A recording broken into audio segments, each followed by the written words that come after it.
Beberapa waktu kemudian, semua anggota dari Nebulus berkumpul di portal gerbang utama, menyambut tim Lingce dan Tiana.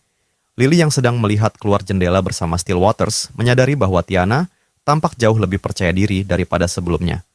Stillwaters dengan tegas memerintahkan para pemain untuk maju dan memberikan penghargaan kepada Tiana dan lainnya yang telah membawa mereka meraih kemenangan ini. Namun, ia ingin berbicara dengan Lingce beberapa menit lagi. Tak lama kemudian, Lingce sudah berdiri di ambang pintu kantornya, menunggu percakapan yang kurang menyenangkan. Stillwaters, tanpa menoleh, berkata bahwa Lingce adalah orang yang baik.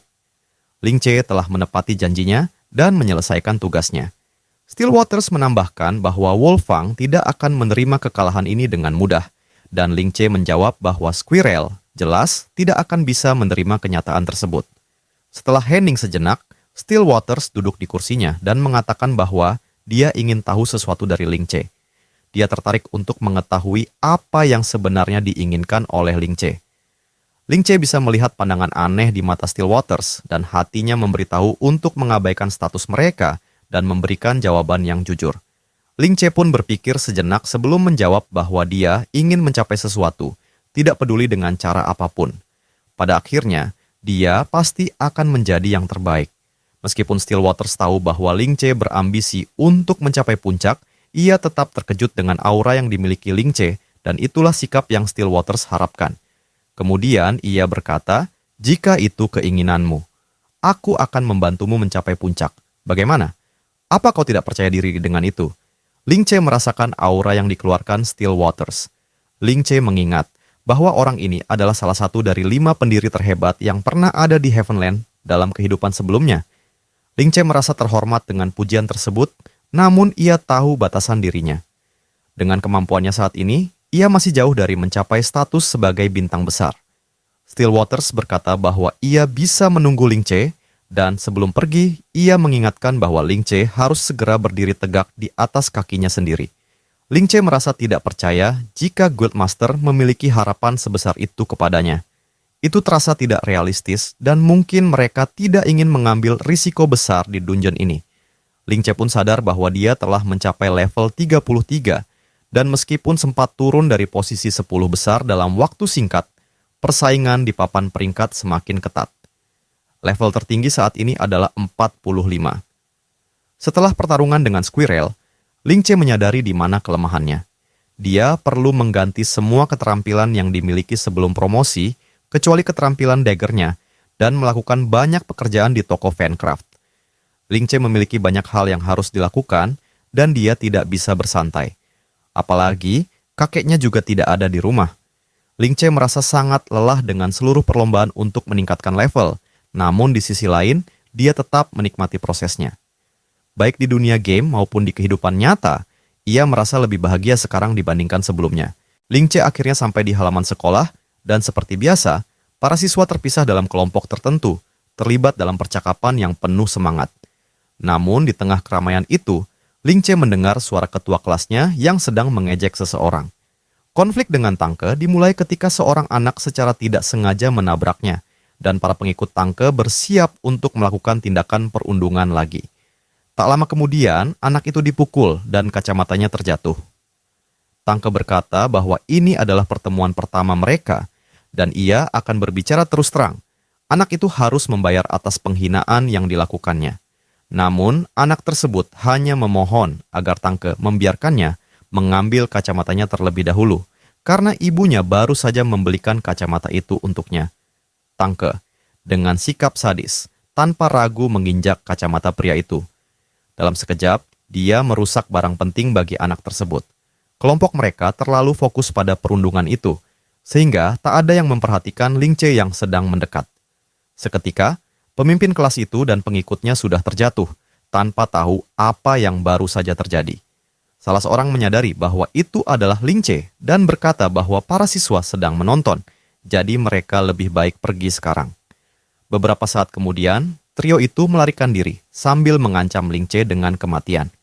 Lingce bertanya kepada anak yang menjadi korban apakah dia baik-baik saja. Anak itu tampak kesal, kacamatanya rusak, dan ibunya yang bekerja keras untuk membelikan itu. Lingce memberikan 3 dompet kepada anak tersebut. Anak itu menatap telapak tangannya yang kini penuh dengan uang, dan kebingungannya makin bertambah. Ling Che menjelaskan bahwa 3 orang itu tidak sengaja menjatuhkan dompet mereka, dan uang itu cukup untuk membeli kacamata baru.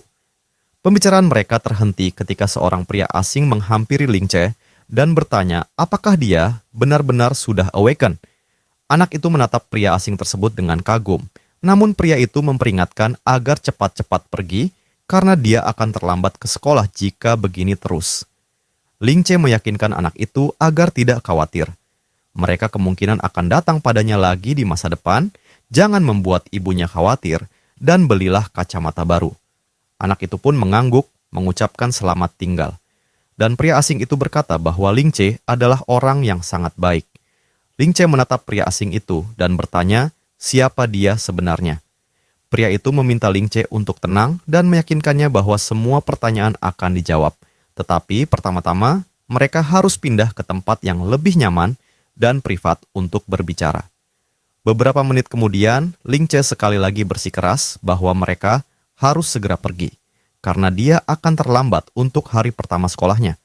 Namun, alih-alih menjelaskan, pria itu tiba-tiba mengeluarkan senjata dan menembakkan peluru ke arah Ling Che.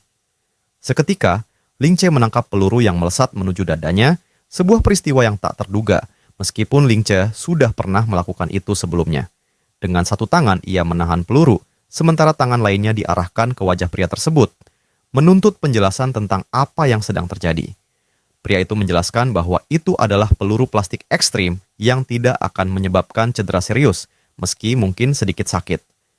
Tujuan sebenarnya adalah untuk menguji apakah orang yang diajak bicara adalah seorang yang telah awaken atau tidak, karena dalam sekejap, Ling Che bisa menangkap peluru yang melesat dengan kecepatan luar biasa.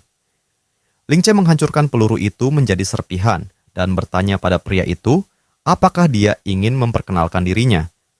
Pria itu memperkenalkan dirinya sebagai Ed, seorang perantara yang merekrut para awaken atas nama militer. Ling Che teringat bahwa di kehidupan sebelumnya, banyak orang yang awaken bergabung dengan organisasi dan itu kemungkinan besar adalah militer. Ed menjelaskan bahwa pada dasarnya, militer membutuhkan kekuatan para awaken dan para perantara seperti dirinya mengundang mereka yang terpilih untuk bergabung. Ling Che menanggapi bahwa cara mereka mengundang cukup menarik, dan Ling Che bertanya mengapa ia harus bergabung dengan militer. Ed menjawab bahwa jika Ling Che tertarik pada status, ini adalah cara yang sangat bagus untuk mencapainya. Ling Che tertawa mendengar kata status. Baginya, itu adalah sesuatu yang dulu tak terjangkau, namun kini bisa dengan mudah dijangkau. Setelah jeda sebentar, Ling Che bertanya pada Ed apakah ia telah melewati ujian, dan Ed menjawab bahwa Ling Che hanya melewati seleksi pertama, yang hanya untuk memastikan bahwa dia adalah seorang awaken. Ling Che masih harus mengikuti ujian resmi di militer, dan Ed memberitahu bahwa ujian itu akan diadakan hari itu juga. Ling Che berkata bahwa tidak akan bijak baginya untuk absen pada hari pertama sekolah, namun Ed meyakinkannya bahwa mereka akan mengurusnya. Ling Che berjanji akan mengingat kata-kata Ed dan melaporkannya jika ada yang salah, dan Ed menjawab bahwa dia sudah menyiapkan helikopter untuk Ling Che. Beberapa waktu kemudian, helikopter yang membawa Ling Che sudah berputar di sekitar platform besi markas militer. Ling Che disambut dengan sikap tidak ramah, dengan barisan para awaken menunggunya, dan ia tidak bisa mempercepat proses. Jenderal militer memberitahu Ed bahwa mereka sudah memiliki 5 kandidat, dan permintaan mendadak untuk tambahan kandidat tidak sesuai dengan aturan. Namun, jenderal itu berkata bahwa Ed akan memberikan kejutan, dan ingin melihat apakah Ling Che benar-benar bisa mengejutkan mereka. Militer pun mulai bertanya-tanya apakah Ling Che bisa menyamai salah satu kandidat yang memiliki tingkat kebangkitan, awakening, 54%. Ini adalah kandidat yang paling menonjol di kelompok itu. Jenderal itu bertanya, apakah tingkat kebangkitan Ling Che sudah terukur? Namun, karena Ling Che ditemukan pada menit-menit terakhir, Ed belum sempat mengukur tingkat kebangkitan Ling Che. Ed tergesa-gesa membawanya dan berharap militer akan mengukurnya. Jenderal itu setuju dan mengumumkan bahwa mereka akan mengukur tingkat kebangkitan Ling Che. Ling Che pun menjadi yang terakhir dalam antrean para awaken dengan yang terkuat berdiri di belakangnya. Setiap peserta awaken memiliki data tentang tingkat kebangkitan mereka yang dicatat di atas nama mereka, namun hanya Ling Che yang tidak memiliki data. Jenderal itu mengumumkan bahwa ujian resmi dimulai yang akan melibatkan pertempuran satu lawan semua, dan setelah itu, keputusan tentang apa yang akan mereka terima akan dibuat. Ling Che segera menyadari bahwa mereka akan mengukur tingkat kebangkitan mereka melalui sebuah battle royale. Salah satu awak Awaken mengungkapkan bahwa militer membutuhkan data pertempuran individu mereka. Jika Ling Che merasa tidak yakin, ini adalah saatnya untuk mundur. Namun militer mengumumkan bahwa medan tempur para Awaken sudah siap, dan pasukan elit tentara siap untuk bertempur melawan mereka. Pasukan elit ini adalah yang terkuat yang dimiliki oleh militer. Para tentara terkuat yang selamat dari pertempuran brutal sebelumnya, dan para makhluk istimewa yang berevolusi menjadi Awaken. Mereka akan mengetahui bersama siapa yang terbaik di medan perang, dan pertarungan pun dimulai. Menurut urutan yang ditentukan, para peserta harus melawan 15 warrior dalam giliran mereka. Ketentuan ini menarik perhatian beberapa awak, terutama yang dengan tingkat kebangkitan 54%. Militer ingin mengumpulkan data tentang kinerja individu dan menilai tingkat perkembangan pertempuran mereka, jadi mereka mengundang kandidat nomor 1. Ujian dimulai, dan peserta pertama merasa tidak perlu takut pada pasukan elit seperti yang ada di depan mereka. Namun, jenderal itu merasa bahwa pemikiran ini salah, dan mungkin peserta pertama tidak cukup cerdas untuk menyadarinya. Seseorang dengan tingkat awakening 12% menjadi yang pertama melangkah ke arena. Tanpa ragu, dia menyerbu salah satu prajurit elit, namun serangannya gagal total. Prajurit itu membuka perisainya dan melompat menjauh dengan kecepatan tinggi. Serangan balik datang secepat kilat. Tinju sang prajurit menghantam tubuh sang awakener hingga membuatnya terlempar. Meski tubuhnya seolah sekuat baja, lawannya sama sekali tak terluka. Strategi bodoh itu runtuh seketika. Kini, giliran prajurit elit yang membalas. Hasilnya tak terelakkan. Pemuda itu tergeletak telungkup, dikelilingi para prajurit. Pertarungan berakhir sebelum benar-benar dimulai. Para awakener yang menanti giliran menyaksikan semua itu dengan mata membelalak. Mereka mulai menyadari kekuatan lawan yang akan mereka hadapi jauh di atas apa yang mereka bayangkan. Sang jenderal diberitahu bahwa tingkat awakening peserta hanya 6%. Namun, ia mengabaikannya. Perintahnya jelas, lanjutkan pengujian tanpa melaporkan hasil tersebut. Ed, salah satu pengamat di ruang kontrol, berkesimpulan bahwa kebanyakan awakener sejauh ini hanyalah selevel preman. Mereka tak punya peluang saat dihadapkan pada pasukan elit. Peserta nomor 2, 3, dan 4 pun menyusul. Semuanya tumbang di tangan para prajurit anti-supernatural. Namun ada harapan muncul saat peserta dengan tingkat awakening 39% melangkah ke medan. Di tengah pertarungan, tingkat efektif awakeningnya tercatat mencapai 33%, sebuah lompatan besar dibanding para pendahulunya. Kini giliran peserta nomor 5. Pria bertubuh kekar melangkah dengan percaya diri. Pandangannya meremehkan tubuh-tubuh tak berdaya di depannya. Baginya, keempat peserta sebelumnya hanyalah buang-buang waktu. Sang jenderal memusatkan perhatian. Tingkat awakening peserta ini tercatat 54%, sebuah bakat langka. Pemuda ini jelas bukan pemula. Bahkan sebelum lawan mendekat, dia telah mengaktifkan kekuatan tempurnya dan mulai memprovokasi para prajurit untuk menyerangnya secara bersamaan. Ling Che, yang mengamati dari sisi arena, tertarik. Pemuda kekar itu berhasil mengintegrasikan keterampilan gaming ke dunia nyata. Ling Che merasa inilah saatnya menguji kemampuannya sendiri. Jenderal pun menyadari kandidat ini berbeda. Dia tampaknya telah membangkitkan insting permainan dari dalam dirinya. Di tengah arena, pemuda kekar menantang musuhnya untuk menunjukkan apa itu awakener sejati.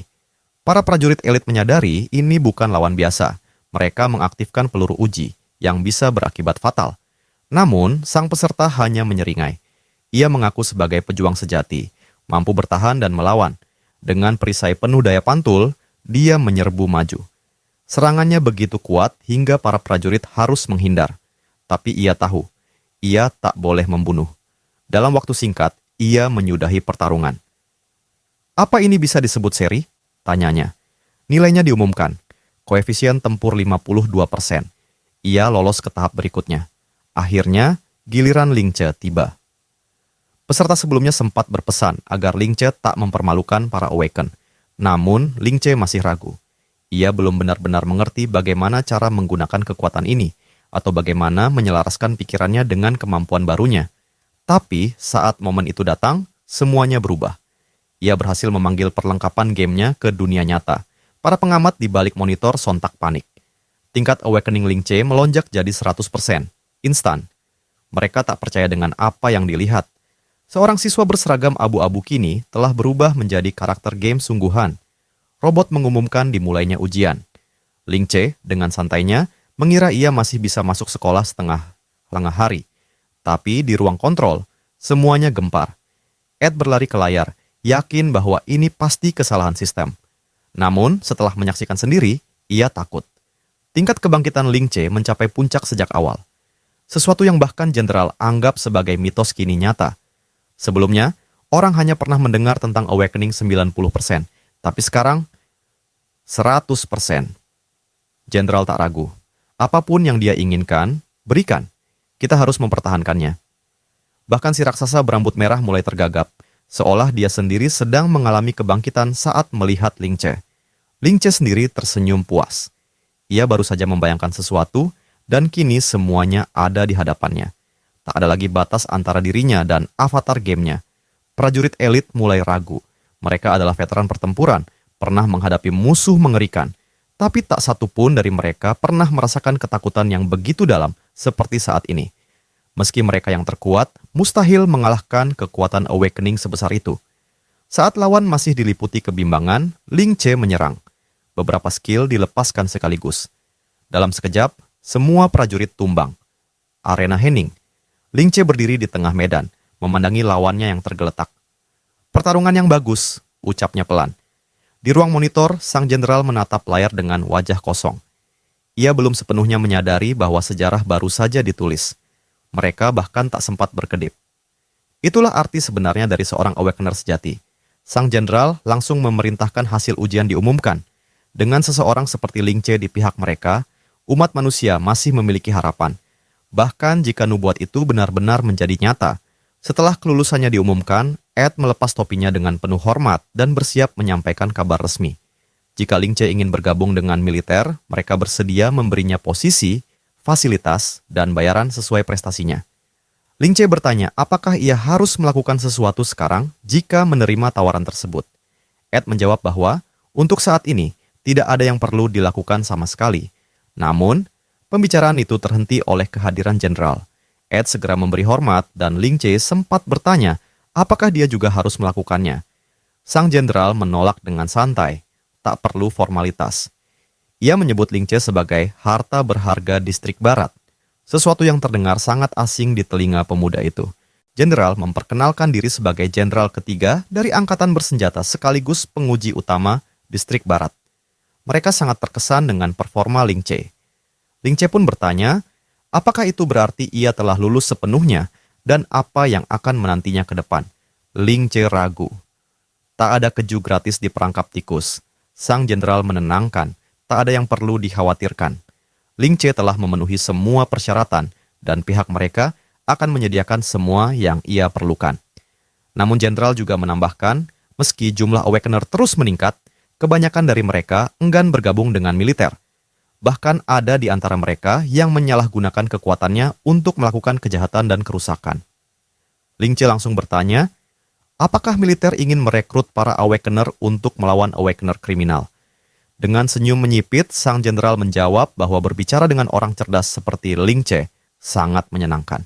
Semua yang mereka lakukan kini hanyalah untuk mempersiapkan masa depan. Ucapan itu membuat Ling Che berpikir. Ling Che tahu, ia tak bisa sepenuhnya mempercayai orang-orang ini. Saat ditanya pendapatnya, Ling Che menjawab dengan santai bahwa ia tidak keberatan. Toh dia memang butuh tempat baru dan headset gaming baru. Jenderal tertawa mendengarnya. Anak ini tidak akan melakukan apapun secara cuma-cuma. Ia segera memerintahkan Ed untuk mencarikan Ling Che tempat tinggal dan perlengkapan permainan terbaru. Sebelum pergi, jenderal berkata bahwa ia akan senang jika bisa bertemu lagi, dan Ed akan bertanggung jawab sebagai penghubung Ling Che ke depannya. Beberapa waktu kemudian, Ling Che turun dari helikopter di lokasi yang sama saat ia pertama kali naik. Hari sudah larut. Sepertinya ia telah melewatkan seluruh jadwal sekolah. Kehidupan sekolah yang biasa harus ia tunda. Tapi sekarang, ia bisa membantu sang kakek yang pasti akan senang dengan apartemen luas barunya. Game kini benar-benar mendukung kehidupan nyata. Ling Che menyadari, ini baru awal. Ia harus berkembang lebih jauh, meningkatkan peralatan, menaikkan level. Yang paling penting, bagaimana caranya mengubah kelas ganda spellcaster miliknya menjadi tak terkalahkan secepat mungkin. Ling Che tiba di Institut Warisan Sihir Kasado, tempat berkumpulnya para penyihir. Namun, kehadirannya menimbulkan tanya. Apakah pemuda ini memang berasal dari sini? Mungkin dia datang untuk misi khusus, tapi Ling Che hanya butuh satu hal, portal tempat para pemain berkumpul. Para penyihir di sana tengah berambisi meraih peringkat pertama agar bisa menukar poin dengan sihir tingkat lanjut. Liam, penyihir yang sangat dipuji, meremehkan pencapaian itu. Hanya mereka yang cukup berani menerima misi bintang 5. Tiba-tiba, keramaian terhenti. Seorang pemuda asing berjalan lurus melewati mereka menuju portal. Semua membisu. Siapa yang cukup gila menerima misi bintang 5 tanpa tim? Liam terpancing amarah. Anak itu bahkan mengenakan armor seperti Thief. Bukankah hanya penyihir yang boleh masuk ke institut ini? Baginya, orang asing itu hanyalah anak aneh yang haus perhatian. Dia bahkan menyembunyikan informasinya agar tak bisa dilacak. Heavenland memang penuh dengan orang tolol semacam itu. Ling Che tidak ingin ambil pusing, tapi tetap saja, kenapa selalu ada orang semacam ini di mana-mana? Dengan lelah, ia menoleh ke arah Liam. Tatapan itu membuat Liam ketakutan. Apa yang kau mau dariku? Tanya Liam gugup. Dengan tenang Ling Che menjawab, berapa banyak uang yang kau punya sekarang? Pertanyaan itu membuat Liam langsung menelan semua caci makinya. Ling Che menginginkan semuanya, uang, peralatan, informasi. Liam bingung. Apa hubungannya itu denganmu? Ling Che menjawab bahwa ia ingin membuat taruhan. Ia mendengar semua ejekan mereka, dan ia tidak senang. Taruhannya sederhana. Hari ini, Ling Che akan meraih peringkat pertama. Jika gagal, ia akan membayar Liam 10 kali lipat dari pendapatan Liam saat ini. Tapi, jika berhasil, Liam harus menyerahkan semuanya. Bagi Ling Che, itu cukup adil. Penonton berpihak pada Liam. Ia sudah dikenal dan dianggap jauh lebih unggul. Taruhan itu terdengar seperti uang gratis bagi Liam. Tapi saat Liam menyadari taruhannya bisa merusak reputasinya, keraguan mulai menyusup ke dalam pikirannya. Liam menawarkan satu solusi sederhana. Tanda tangani kontrak digital dalam sistem permainan dan biarkan sistem yang menjadi hakim mutlak. Ling Che setuju. Liam bahkan menjadi yang pertama menandatangani, pura-pura menunjukkan keberanian. Padahal niatnya hanya memastikan lawannya tak bisa mundur. Di pikirannya, Ling Che hanyalah bocah kaya tanpa otak. Hari ini mungkin memang hari keberuntungan Liam. Ia percaya penuh pada dirinya sendiri. Ling Che pun tersenyum menyambut kontrak itu dengan senyuman mengerikan. Di dalam diri Liam, bulu kuduknya merinding. Sesuatu terasa tidak biasa. Begitu formalitas selesai, mereka melintasi portal dan menerima misi 5 bintang dari Dewan Penilai. Di seberang danau yang terbagi menjadi 3 wilayah, 3 penyihir NPC muncul, masing-masing mengenakan jubah dengan warna berbeda. Misi mereka adalah merebut kristal elemen dari para penyihir tersebut untuk mendapatkan sihir unik. Tapi Ling Che tahu satu hal yang tak diketahui pemain lain. Jika seseorang berhasil merebut ketiga kristal sebelum waktu habis, mereka tidak hanya akan mendapatkan sihir biasa, tapi satu sihir kejutan yang luar biasa kuat. Totalnya 4, dan itulah yang Ling Che incar. Sementara itu, Liam mengatur timnya. Strateginya sederhana. Fokus pada satu kristal saja, jangan tergiur sisanya.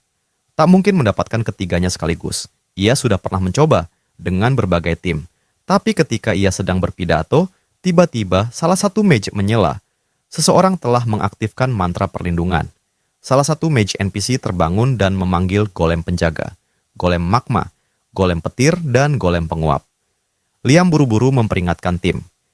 Begitu mereka mendapatkan kristal, bersiaplah menghadapi pemain lain yang mungkin mencoba merebutnya. Meski kecil kemungkinan, ia mengaku pernah merebut kristal elemen 3 kali saat dijaga golem. Itu pengalaman luar biasa, dan kali ini ia harus menang. Ia harus membungkam si bocah idiot itu. Namun, saat ia masih tenggelam dalam rencana dan keyakinan diri, Ling Che sudah melesat menuju golem. Semua penyihir terkejut. Tanpa aba-aba, bocah itu meneriakkan bahwa ia akan mengambil giliran pertama dan mengingatkan soal taruhan mereka. Berkat kelengahan Liam, Ling Che berhasil memasuki jarak serang dari belakang. Serangan gabungan diluncurkan. Strike from the rear dan mercenary domination. Gerakannya cepat dan mematikan. Spectral warrior bermunculan dan menyerbu golem dari segala arah. Liam bingung. Apa anak ini penyihir atau thief? Penyihir elemen yang tengah tertidur pun terbangun dan langsung mengaktifkan pertahanan. Jika lawannya seorang penyihir, ia membutuhkan waktu dan koordinasi. Tapi Ling Che, dia adalah hybrid, penyihir sekaligus thief. Dengan lompatan cepat dari bayangan, ia menghantam langsung ke arah sang penyihir elemen. Serangannya presisi dan brutal. Sistem langsung memberi notifikasi. Flame Elemental Crystal didapatkan. Selesai. Kristal pertama jatuh ke tangan Ling Che. Tak peduli sekuat apa sihir-sihir itu, jika musuh berhasil mendekat tanpa terdeteksi, segalanya berakhir dalam sekejap. Ling Che baru saja menunjukkan cara bermain yang tidak hanya efisien, tapi juga mematikan. Di sisi lain, Liam menerima notifikasi yang sama. Kristal api telah diambil. Ia mencoba tetap tenang. Masih ada 2 kristal lagi. Tapi teman satu timnya menunjuk ke kejauhan, ke arah golem raksasa yang tengah berjalan, membawa seseorang di bahunya. Seorang thief, seorang yang sudah mencuri kristal mereka. Itu Ling Che. Liam tercekat. Bocah itu bahkan tak berusaha menyembunyikan aksinya.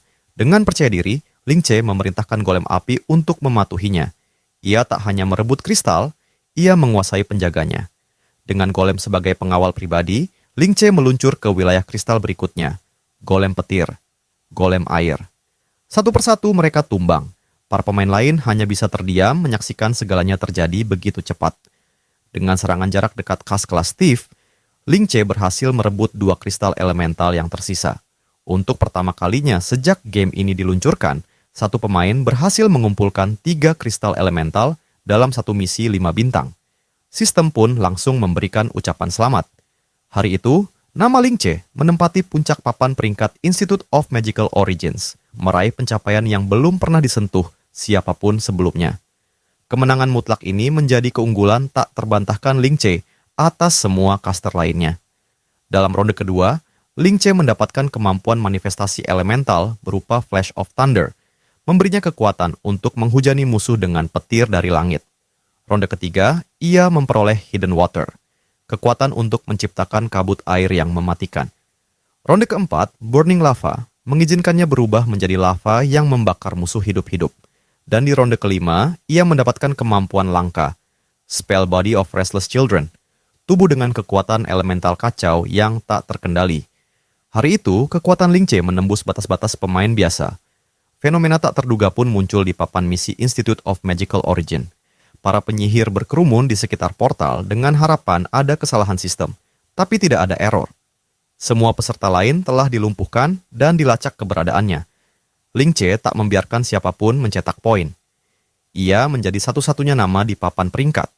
Saat tugas-tugas hari itu selesai, para penyihir pun bergegas keluar dari portal, ingin tahu apa yang sebenarnya terjadi di dalam. Yang pertama keluar adalah Liam dan timnya. Dalam keadaan panik, mereka berteriak bahwa ada orang gila di dalam yang membantai semua orang. Liam terlihat sangat lega bisa menghirup udara luar, tapi kata-katanya terputus saat Ling Che muncul di sampingnya dan bertanya, "Kenapa kau berlutut?" Tubuh Liam gemetar. Ia mulai memohon kepada Ling Che, mengatakan bahwa ia tak akan sombong lagi dan meminta belas kasihan. Namun Ling Che hanya menjawab dengan dingin, "Kita sudah tanda tangan kontrak. Sekarang waktunya kau serahkan semuanya." Liam menjerit panik, memanggil Ling Che sebagai iblis yang bahkan tidak membiarkannya memakai celana dalam. Reaksi itu hanya membuat Ling Che tertawa geli. Liam memang pelari cepat, tapi pakaian yang ia kenakan sangat mahal. Tiba-tiba Ling Che teringat sesuatu. Ia sempat lupa, tapi sekarang ia harus menemui Funcraft sebelum melanjutkan perjalanannya. Ketika Ling Che tiba di Cavado Commercial Higher Street, ia nyaris tidak mengenali tempat itu. Toko Funcraft telah berubah drastis. Bangunannya jauh lebih besar. Bahkan terlihat kereta pengiriman termahal berhenti di depan toko. Harganya bisa mencapai 300 keping emas, hanya kalangan alkemis kelas atas yang mampu menyewanya. Semua pemain memandangi pemandangan itu dengan iri. Funcraft keluar dari kereta sambil memberi instruksi pada bawahannya soal pencarian jalur suplai termurah. Namun, begitu matanya menangkap sosok Ling Che, ia terdiam. Hanya satu kata yang keluar, "Bos." Para pegawainya terkejut dan Funcraft langsung menumpahkan kekesalannya karena Ling Che tak pernah menjawab pesan-pesannya. Di dalam kantor, ia menjelaskan bahwa dirinya terus mengembangkan toko berdasarkan ide-ide Ling Che dan bersyukur diberi kepercayaan penuh untuk mengambil keputusan. Penampilannya yang kini mewah adalah soal status, karena dulu ia diremehkan dalam dunia bisnis hanya karena penampilan. Ling Che mulai menyadari bahwa Fancraft memang memiliki bakat bisnis luar biasa. Saat ia bertanya tentang skala usaha sekarang, Fancraft menjawab bahwa mereka telah memiliki 9 cabang, 50 karyawan, dan berencana untuk terus ekspansi. Ling Che terkagum-kagum dengan angka-angka itu dan bertanya berapa banyak dana yang bisa ia gunakan saat ini. Fancraft menjelaskan bahwa nilai total mereka kini sekitar 60.000 gold, namun sebagian besar diinvestasikan ke pengembangan toko. Kemudian, Fancraft menyerahkan 6 Golden Obsidian Card kepada Ling Che, masing-masing berisi 1.000 emas yang tidak terikat identitas pemilik. Ia meminta Ling Che menyimpannya dan menggunakan seperlunya, membuat sang thief merasa seperti sedang dipelihara oleh ibu sugar yang super kaya. Perkembangan toko ramuan alkimia milik Fancraft sungguh melebihi ekspektasi. Sebelum Ling Che berangkat ke auction house, Fancraft hanya mengingatkan agar ia membuat janji lebih dulu. Dengan mengenakan perlengkapan penyamaran dari balai lelang, Ling Che menyembunyikan identitasnya sepenuhnya. Sampai saat itu, ia belum pernah benar-benar mendapatkan keuntungan besar dari mengikuti pelelangan. Tapi hari ini berbeda. Ia melangkah melewati pintu besar dan langsung berada di antara kerumunan pemain yang berkumpul di depan monitor raksasa. Semuanya menantikan dimulainya acara utama. Ini adalah aula lelang terbesar milik ras manusia, tempat hanya orang-orang berduit dan para petinggi guild yang bisa masuk. Nomor peserta Ling Che adalah 33. Di kehidupan sebelumnya, bahkan untuk masuk saja, ia tidak mampu. Tiket masuknya saja mencapai 100 keping emas. Sang pelelang membuka acara, mengumumkan bahwa barang yang ditawarkan kali ini bukan hanya perlengkapan, tapi juga benda-benda eksotis yang sangat langka. Suasana pun segera terasa elit, perwakilan guild, para whale, hingga kolektor kaya yang ingin membeli lalu menjual kembali barang berharga, semuanya hadir. Beberapa mengenakan topeng, namun banyak juga yang dengan percaya diri menunjukkan identitas mereka. Lot terakhir biasanya menjadi puncak acara dan menarik perhatian semua orang yang hadir. Disinilah biasanya dijual peralatan langka, skill lintas kelas, gulungan mantra, ramuan, bahkan item bertingkat mitik. Ling Che sadar, dirinya kini bisa dibilang sebagai calon sultan muda. Ia pun penasaran harta macam apa yang bisa ia bawa pulang hari ini. Lot pertama yang dipamerkan adalah perlengkapan level 30 ke atas. Sang pelelang menunjukkan sebuah Majestic Glass Shield, dihargai mulai dari 60 koin perak. Pelelangan berlangsung sengit. Tawaran naik 10 perak tiap kali, hingga akhirnya mencapai 1 keping emas. Ling Che mengerti, perisai ini bukan hanya kuat, tapi juga sangat jarang muncul. Bahkan dijual kembali pun tetap menguntungkan karena permintaannya tinggi. Sang pelelang pun mengetuk palu dan pemenangnya diumumkan. Seorang pria yang membeli dengan 1 emas. Petugas lelang akan menghubunginya setelah acara berakhir. Kini, lot kedua ditampilkan. Kali ini, sesuatu yang jauh lebih istimewa. Buku skill langka untuk kelas thief. Sang pelelang memperkenalkan Bloodthirsty Shadows. Skill ini sangat langka, hanya bisa digunakan oleh thief. Memungkinkan penggunanya berubah menjadi bayangan dalam sekejap, memperoleh invulnerabilitas selama 1,5 detik, serta bisa menyerap HP musuh. Ling Che yang berdiri di antara penonton langsung tertegun. Bahkan hanya efek kebal singkatnya saja sudah cukup membuat skill ini jadi rebutan. Tawaran dibuka pada 1 koin emas. Harga pun melonjak cepat hingga mencapai 3 emas.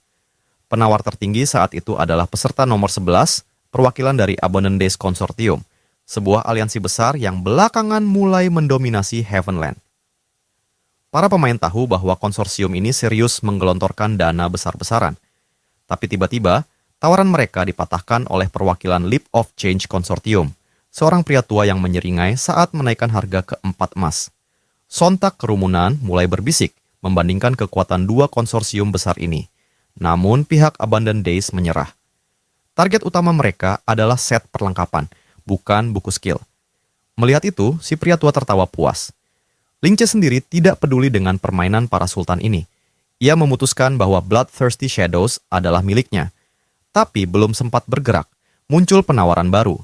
5 emas dari perwakilan Nebulous Guild. Ini mengejutkan Ling Che. Apalagi ternyata yang mengajukan adalah seorang gadis, Tiana, yang bahkan bukan thief. Rekan satu guildnya bingung kenapa dia ingin buku itu, tapi mereka mulai menyadari pasti ada alasan khusus. Di antara penonton, Lily mencoba membujuk Tiana agar tidak boros, tapi gadis itu menjawab bahwa buku itu akan digunakan oleh seseorang, oleh Ling Che. Lily mulai menggoda Tiana bahwa ia mungkin jatuh hati pada Ling Che, namun Tiana menyangkal dengan wajah merah, mengatakan ia hanya ingin membantu sesama anggota guild. Tapi suasana tak tenang lama. Si pria tua dari Leap of Change kembali menaikkan harga ke 10 keping emas dan menganggap jumlah itu tidak seberapa. Lily memperingatkan Tiana agar tidak terbawa emosi karena mereka punya misi penting, memenangkan satu set perlengkapan. Tepat di saat itulah, Ling Che melangkah maju, kini berdiri cukup dekat dengan Tiana, dan dengan suara tenang ia mengajukan tawaran. 50 koin emas. Ruangan pun seketika hening. Semua mata langsung tertuju pada pria berkerudung yang baru saja menawar 50 keping emas. Para peserta pelelangan mulai bertanya-tanya, siapa orang ini? Dari organisasi mana dia berasal? Tiana memandangi sosok itu dengan ragu, tak tahu harus berkata apa. Tapi Ling Che menatapnya dan mengangguk pelan, dengan tulus mengucapkan terima kasih karena telah memperhatikannya. Di sisi lain, perwakilan Leap of Change Konsortium mendengus kesal. Baginya, pria bodoh yang baru saja muncul dengan tawaran sebesar itu pasti sudah gila. Dari mana datangnya dan mengapa begitu nekat? Lily, yang berdiri tak jauh, bertanya penuh heran kenapa Ling Che begitu boros. Apakah dia benar-benar kaya? Tanya Lily, separuh menyindir. Ling Che hanya tersenyum tenang. Ia menjawab bahwa tak perlu khawatir, ia memang membawa cukup uang. Ia tidak ingin membuang waktu dalam perang tawaran panjang. Bukankah lebih efisien untuk langsung mengajukan angka yang membuat lawan mundur? Lagi pula, nilai dari skill ini akan jauh melampaui 50 emas jika digunakan dengan benar. Sang pelelang lalu mengumumkan akhir dari lot tersebut. Ia mengucapkan selamat kepada peserta nomor 33 atas pembelian Bloodthirsty Shadows dan menyampaikan bahwa staf pelelangan akan segera menghubunginya. Setelah acara usai, Tiana mendekati Ling Che dan bertanya apakah ia datang karena menerima pesan tentang peralatan yang akan dilelang. Tapi Ling Che hanya tersenyum tipis dan berkata bahwa semua ini hanyalah kebetulan. Suasana berubah drastis saat sang pelelang mengumumkan bahwa mereka akan segera memasuki puncak acara. Para peserta langsung menahan napas ketika layar besar menampilkan Black Viper, satu set perlengkapan mithril khusus untuk Thief level 30. Ling Che sendiri tak menyangka akan melihat perlengkapan mithril di pelelangan ini. Meski bukan yang terbaik, ini adalah awal yang sangat menjanjikan dan jelas semua orang di ruangan ini datang untuk lot ini. Perlengkapan mithril sangat langka dan satu set lengkap hampir mustahil ditemukan di tahap permainan ini. Lily berkata bahwa mereka memang datang untuk set ini atas perintah langsung dari pemimpin guild mereka. Mereka sudah tahu sebelumnya bahwa Black Viper akan muncul. Ling Che mengangguk. Ia tahu betul pentingnya sebuah set perlengkapan yang baik, dan jelas para peserta lain pun berpikir hal yang sama. Kita tidak bisa membiarkan set ini jatuh ke tangan yang salah, ujar Lily serius, dan perang pun dimulai. Tawaran pertama datang dari perwakilan salah satu konsorsium, 100 keping emas. Para pemain mulai gelisah. Jelas bahwa para konsorsium besar tidak akan berpikir dua kali untuk membakar uang. Leap of Change Konsortium segera menaikkan harga ke 150 emas, mengalahkan Abundant Days yang memulai. Tiana menyadari bahwa duel antara dua raksasa finansial ini baru saja dimulai. Tiba-tiba, Lily dari Nebulous Guild membuat gebrakan. 300 emas. Para peserta terdiam. Bahkan pria tua dari Leap of Change mengangguk mengapresiasi keberanian gadis itu. Namun, ia tak bisa membiarkan Leap of Change dipermalukan. Dengan cepat, dia menawar 500 emas. Tiana tidak ingin mundur, langsung menaikkan harga menjadi 700 emas. Semangat persaingan mulai memuncak. Ruangan penuh ketegangan. Kini hanya 3 pihak yang tersisa. 2 konsorsium dan Nebulous. Hingga akhirnya tawaran mencapai 1000 koin emas. Abundant Days masuk kembali dengan 1500 koin. Sang pelelang mulai menikmati permainan angka yang membakar langit-langit aula. Lily menggigit bibir dan dengan suara mantap mengajukan tawaran 1600 koin emas, meski itu akan membuat pusing seluruh manajemen guild. Pria tua dari Leap of Change segera menaikkan lagi jadi 1700 koin. Harga terus naik hingga tembus 2.000 koin emas, jumlah yang absurd hanya untuk satu lot, bahkan untuk perlengkapan mithril. Abundant Days menyatakan dengan penuh keyakinan bahwa mereka akan membawa pulang set ini. Asisten pria tua dari Leap of Change mengakui bahwa mereka tak punya dana lebih. Lily dan Tiana pun hanya bisa terdiam. Mereka sudah mencapai batas. Palu sang pelelang telah diketukkan 2 kali, hanya 1 hentakan lagi, dan Abundant Days akan menang. Namun tepat sebelum palu ketiga menghantam meja, sebuah suara tenang memecah keheningan. 2.500 koin emas. Semua kepala berpaling serempak. Bahkan sang pelelang tersedak dan terdiam sesaat. Ling Che berdiri di sana, masih dengan kerudungnya. Wajahnya tersembunyi. Suasana aula membeku. Para perwakilan konsorsium mulai panik. Siapa pria ini? Dari organisasi mana dia berasal? Abundant Days mencurigai bahwa ia bagian dari Nebulus, tapi kenapa mereka menawar secara terpisah? Tiana melangkah mendekat, matanya masih tak percaya. Kau sadar bahwa ini adalah tawaran individu, Ling Che? Tanyanya pelan. Ling Che hanya menatap lurus ke arah layar dan berkata tenang, tidak apa-apa. Sang pelelang pun mengumumkan tawaran 2.500 emas sebagai angka final. Tapi ternyata konsorsium belum ingin menyerah. Dengan suara lantang, Abundant Days membalas, 3.000 emas. Pelelang nyaris bertepuk tangan. Ruangan bergemuruh. Inilah pelelangan paling liar dalam sejarah Heavenland. Namun Ling Che tak berniat berhenti. Dengan suara tenang namun menghentak, ia menawar 4.000 koin emas. Keheningan menyelimuti ruangan. Sang pelelang terdiam, para peserta menahan napas. Ling Che berdiri seperti batu karang, kukuh, penuh percaya diri, dan nyaris menantang dunia. Ia bahkan mengumumkan dengan dingin bahwa berapapun angka selanjutnya, ia akan menaikkan tawaran. Semua orang mengira pria ini adalah pangeran dari suatu kerajaan tersembunyi atau pewaris kekayaan legendaris. Tapi faktanya, Ling Che nyaris tidak punya uang tersisa. Ia hanya menggertak. Tapi gertakan itu begitu sempurna, begitu profesional, hingga membuat nyali para pesaing menciut. Keberaniannya menggores langsung ke jantung para konsorsium. Siapa dia? Dari mana datangnya? Dan mengapa begitu nekat? Tapi rasa penasaran tak pernah menghasilkan tindakan. Tak ada yang berani menyusul tawaran itu. Dan akhirnya, palu sang pelelang jatuh untuk ketiga kalinya. Terjual! Black Viper kepada peserta nomor 33 untuk 4.000 koin emas. Peralatan mithril, Burning Venom, resmi menjadi milik Ling Che. Sosok misterius itu kini menjadi sorotan utama di seluruh pelelangan. Tak ada yang percaya ketika ia menyebut pembeliannya sebagai kebetulan atau kalkulasi sederhana. Tapi, tak ada yang bisa membantah hasilnya. Ling Che telah mengalahkan konsorsium-konsorsium raksasa dan berdiri di atas mereka semua. Saat ia mengenakan perlengkapan mithril itu, perasaan aneh menjalari tubuhnya. Tapi sebelum sempat menikmati kemenangan, sebuah notifikasi sistem muncul di depannya. Notifikasi, seorang pengguna dengan data tersembunyi telah menjadi yang pertama mencapai level 50. Ling Che menahan napas. Ia lupa bahwa setelah level 50, dunia celestial akan memasuki era baru. Era penuh konflik dan transformasi. Kota-kota besar akan menjadi panggung utama dan 12 menara mercusuar akan menjadi pusat perebutan kekuasaan antar guild. Seluruh dunia tengah membicarakan kompetisi besar berikutnya. Perang antar guild demi menguasai 12 kota utama. Namun, di tengah kekacauan itu, hanya satu hal yang Stillwaters pikirkan, yaitu Ling Che. Lily sudah 3 hari mencoba menghubungi pria itu, tapi tidak ada jawaban. Pesan terakhir dikirim Ling Che sebelum pengumuman besar, hanya 1 kalimat pendek kepada Stillwaters, cukup untuk menunjukkan bahwa ia belum melupakan mereka. Tapi sampai kapan ia akan terus diam? Stillwaters gelisah. Lily bisa merasakannya. Meski biasanya kritis terhadap orang lain, kali ini ia mulai memahami kenapa Stillwaters memilih Ling Che. Di pelelangan itu, pria itu membawa aura yang membuat orang percaya padanya. Lily tak menyangka, tapi akhirnya ia mengakuinya.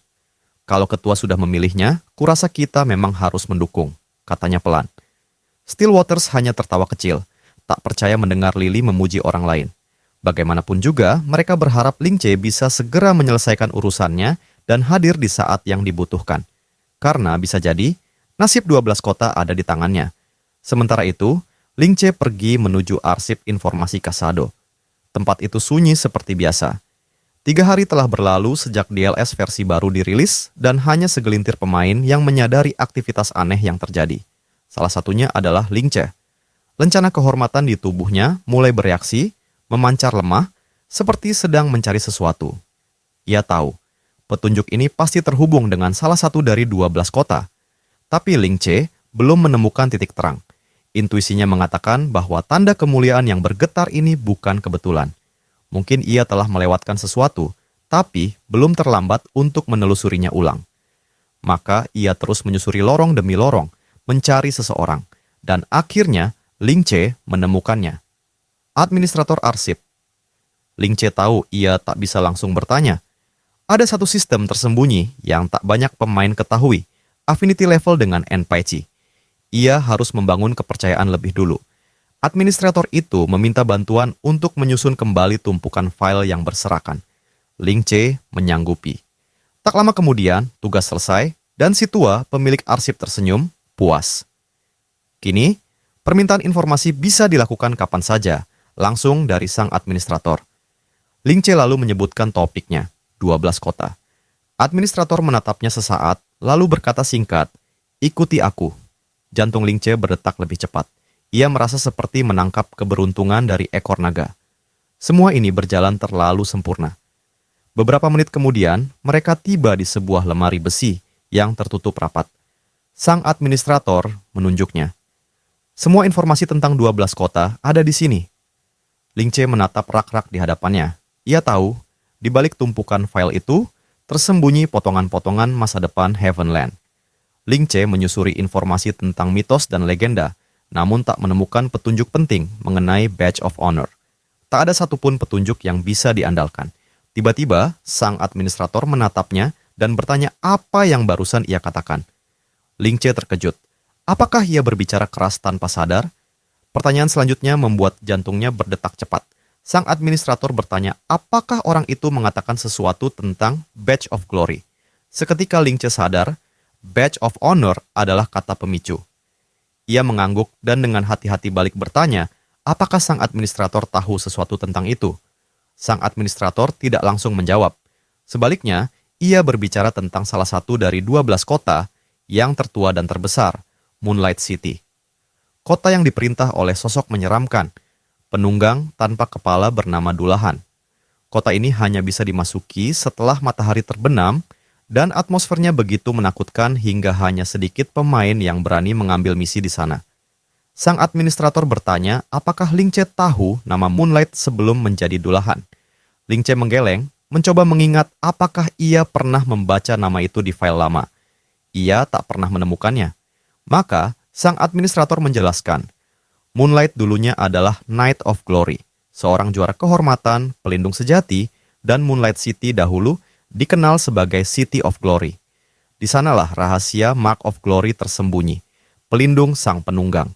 Ling Che nyaris tak bisa bicara. Informasi ini jauh melampaui data dalam chip info 12 kota.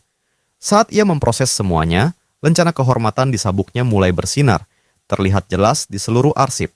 Sang administrator menunjuk ke arah itu dan berkata bahwa Ling Che adalah penerima Badge of Honor dan sudah waktunya untuk menaklukkan para juara masa lalu. Saat api unggun menyala di tempat lain, seorang partisipan muncul membawa 15 obor. Ia berkata, rekan-rekannya pasti juga mendapat jumlah yang sama. Asumsinya benar, mereka bisa membawa 75 obor dan menyelesaikan 3 tugas per hari. Pemimpin mereka menekankan bahwa target utama adalah mendongkrak peringkat pembawa obor. 5 guild teratas sedang bersaing ketat. Guild di peringkat pertama sudah mengumpulkan 36.219 obor. Unggul 6.000 dari peringkat kedua, selisih yang luar biasa. Ryuko ingin ikut berkompetisi, namun Tilis menganggapnya tidak efisien. Ling Che menyarankan agar mereka menaikkan level. Dari level 1 ke 5, misi akan jauh lebih sulit bagi pemain solo, tapi hadiah 10 kali lipat dari kelompok. Bahkan anggota guild teratas pun tak berani menyelesaikan misi sendirian. Tingkat kegagalannya terlalu tinggi. Ryuko bertanya, dengan nada heran, apakah Ling Che berani mengambil misi solo tersulit demi hadiah terbesar? Itu memang gaya Ling Che. Para anggota Shadow penasaran apa yang sedang dilakukan kakak mereka itu. Ia telah menuju Moonlight City. Malam pun tiba. Di kota yang hanya aktif saat gelap itu, Ling Che menerima misi 5 bintang dengan hadiah 3.000 obor. Menurut administrator, Moonlight City adalah tempat peristirahatan kejayaan. Tanpa proof of glory, kota-kota ini nyaris tak bisa dibedakan. Tapi proof itu tertarik pada sesuatu, dan disinilah ia mulai bersinar. Ling Che bertanya-tanya apakah semua ini terkait dengan penunggang tanpa kepala, atau seharusnya ia menyebutnya Horseman of Glory. Sensasi ini membuatnya gemetar. Sudah lama ia tak merasakan antusiasme seperti ini. Di kehidupan sebelumnya, ia datang ke kota ini bersama kelompok dan semuanya terasa biasa. Tapi sekarang, saat ia sendirian, semuanya tampak menyeramkan. Ling Che harus menemukan bukti dulu sebelum menghadapi sang penunggang. Jika tidak menemukan makamnya, sang penunggang akan terus muncul dan menghilang tanpa jejak. Ia mulai menjelajahi lokasi saat suara-suara aneh terdengar. Sosok hantu muncul di atasnya. Di kehidupan sebelumnya, ia hanya bertugas menyerang. Kini, ia harus mengingat seluruh rincian misi. Tiba-tiba, dari sudut pandangnya, muncul siluet. Suara bertanya, "Apa yang kamu cari, anak muda?" Nyaris Ling Che menjatuhkan jantung saking terkejutnya. Sosok itu mendekat, dan ternyata seorang nenek-nenek. Ling Che bertanya apakah nenek pernah mendengar tentang penunggang tanpa kepala. Seketika, sang nenek melompat dan berteriak bahwa nama itu tak boleh disebutkan. Teriakannya dipotong oleh cucunya, seorang gadis yang meminta sang nenek untuk tidak bicara omong kosong. Sang nenek balik bertanya kenapa gadis itu keluar malam-malam. Tapi si cucu menjawab bahwa ia hanya keluar sebentar. Semuanya baik-baik saja.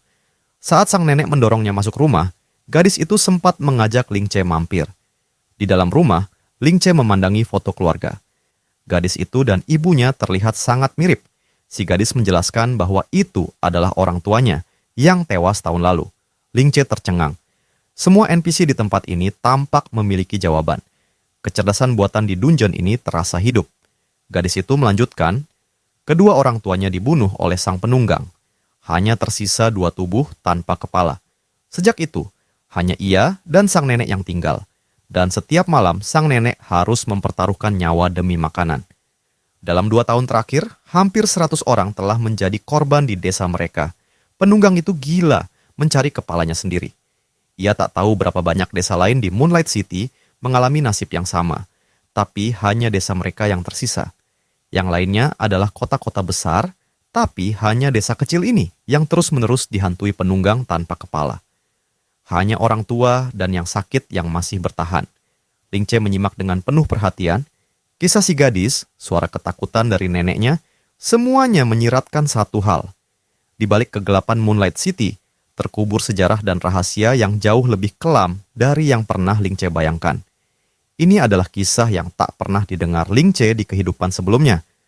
Misi ini benar-benar baru dan tugas Proof of Glory tampaknya tidak akan mudah. Para tetua desa bercerita bahwa nasib tragis desa mereka berakar dari kesepakatan rahasia antara wali kota dan sang penunggang tanpa kepala.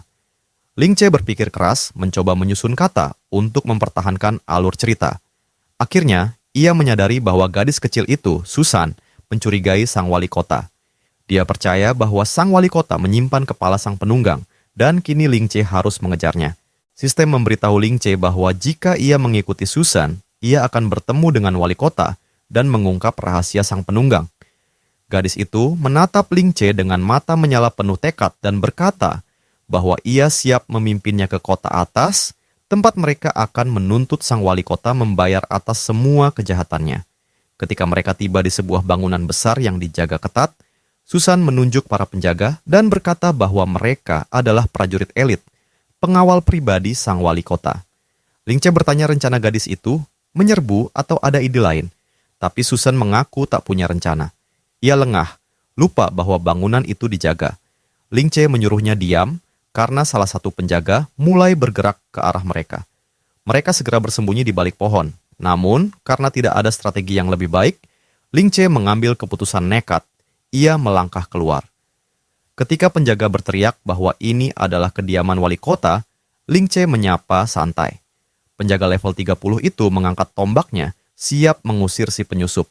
Tapi Ling Che dengan cekatan menghindari serangan dan berterima kasih secara sarkastik karena telah memperlihatkan health bar-nya. Kalau tidak, ia mungkin mengira itu hanya NPC netral. Ling Che menggabungkan skill chain guard dan throat cutter, tapi itu tidak banyak berpengaruh. Pertahanan para penjaga terlalu kuat, maka Ling Che mengubah taktik. Ia melepaskan lightning strike. Elemen petir sangat efektif melawan logam. Dalam hitungan detik, para penjaga tumbang. Susan tercengang melihatnya. Tiba-tiba seorang pelayan wanita keluar dari pintu depan dan mengakui bahwa Ling Che telah berhasil menembus pertahanan penjaga. Pelayan itu memberi izin masuk. Ling Che berpikir, mengapa tidak sejak tadi saja? Mungkin itu memang bagian dari misi. Di dalam aula besar menuju kamar wali kota, akhirnya Ling Che bertemu dengan pria itu. Sang wali kota menatap mereka sambil tersenyum sinis. Pelayan memperkenalkan Ling Che sebagai petualang asing. Ketika Ling Che menyebut sang penunggang tanpa kepala, wali kota tertawa, menganggap ini lelucon. Ia bertanya, apa hubungan si pembunuh brutal itu dengan dirinya? Ling Che menekan, jika wali kota tak bersalah, mengapa penunggang hanya menyerang desa, bukan kota? Sang wali kota memejamkan mata dan pura-pura bersedih. Ia bertanya, apakah Ling Che tahu tentang Dark Forest di balik kota Moonlight? Ling Che dan Susan saling pandang, bingung. Susan menyebutkan bahwa hutan itu memang ada, tempat terkutuk di luar kota, di mana semua pohon telah mati, dan tak seorang pun berani masuk. Wali kota menambahkan, sang penunggang dikubur di sana. Ling Che terkejut. Dalam mitologi 12 kota, tidak ada hutan seperti itu. Wali kota mengaku bahwa ia menemukan Witch of Death di hutan itu. Pengetahuan dari penyihir itulah yang menyelamatkan kota dari kehancuran. Untuk membayar ilmunya, wali kota mencungkil satu matanya sendiri. Ia tahu ada rumor bahwa ia menyimpan kepala sang penunggang dan memanfaatkannya sebagai alat tawar. Ia sudah terbiasa dengan tuduhan itu. Setelah jeda singkat, Ling Che bertanya di mana tepatnya ia bisa menemukan sang penyihir.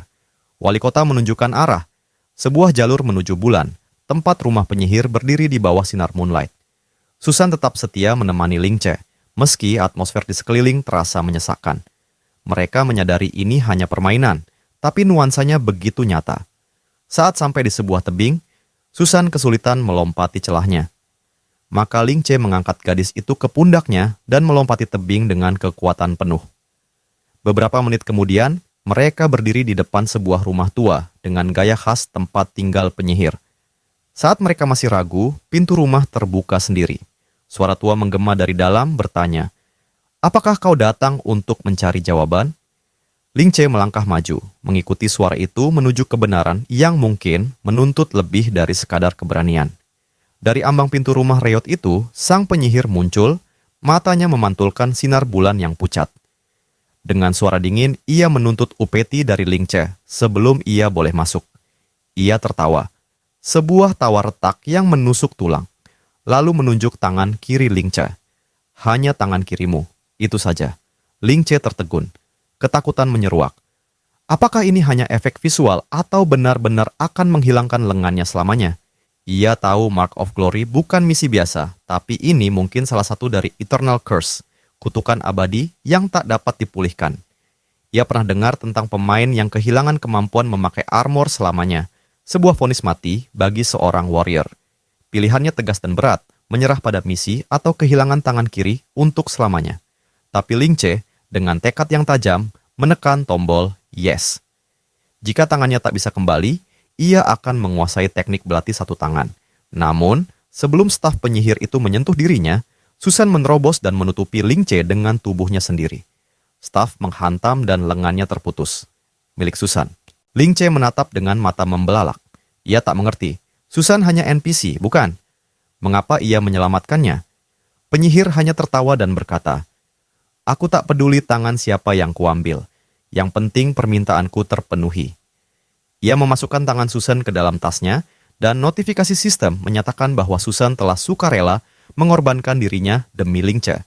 Susan, dengan wajah pucat, namun suara tetap lembut, menyuruh Ling Che terus maju dan menyelesaikan misteri sang penunggang tanpa kepala demi orang tuanya yang telah mati. Ling Che memegang tangannya, berjanji akan menuntaskan semuanya. Lalu penyihir itu mengundangnya masuk. Hanya 3 pertanyaan yang boleh ia ajukan. Dengan langkah berat, Ling Che berdiri di ambang pintu rumah yang terasa seperti sarang kematian. Pertanyaan pertamanya, bagaimana sang wali kota melindungi kotanya dari para penunggang tanpa kepala? Sang penyihir menjawab, "Aku memberitahunya apa yang paling ditakuti oleh Dulahan." Ling Che mencatat itu, lalu bertanya, "Di mana kepala Dulahan berada?" Sebuah elemen penting dalam versi awal cerita. Namun, sang penyihir menjawab bahwa tidak ada yang seperti itu di Moonlight City. Susan tiba-tiba berteriak. Ia tak percaya. Ia yakin sang penunggang mencari kepalanya, dan karena itu orang tuanya terbunuh. Ia menangis, kacau, menuduh penyihir berbohong. Tapi sang wanita hanya tertawa, seolah menikmati penderitaan mereka. Dan Ling Che hanya punya satu pertanyaan tersisa. Ling Che hendak bertanya tentang makam sang penunggang, namun penyihir memotongnya lebih dulu dan menunjuk terowongan gelap di balik ruangannya. Jalan menuju makamnya ada di sana, di bawah bulan kemenangan, katanya. Tanpa kata, Ling Che dan Susan masuk ke dalam terowongan. Di ujungnya, mereka tiba di sebuah kuburan tua. Sebuah kuda dari api hitam berdiri di atas batu nisan besar. Saat mereka mendekat, tanah meledak, dan dari dalam kuburan itu, seorang ksatria bangkit di atas kudanya. Tinggi, mengerikan, dan dengan kepala utuh. Ia bukan lagi sekadar legenda. Ia adalah Reader of Flame, makhluk level 40 dengan gelar Feudal Lord. Mereka telah membangunkan horor yang seharusnya tetap terkubur, dan misi Proof of Glory kini benar-benar dimulai.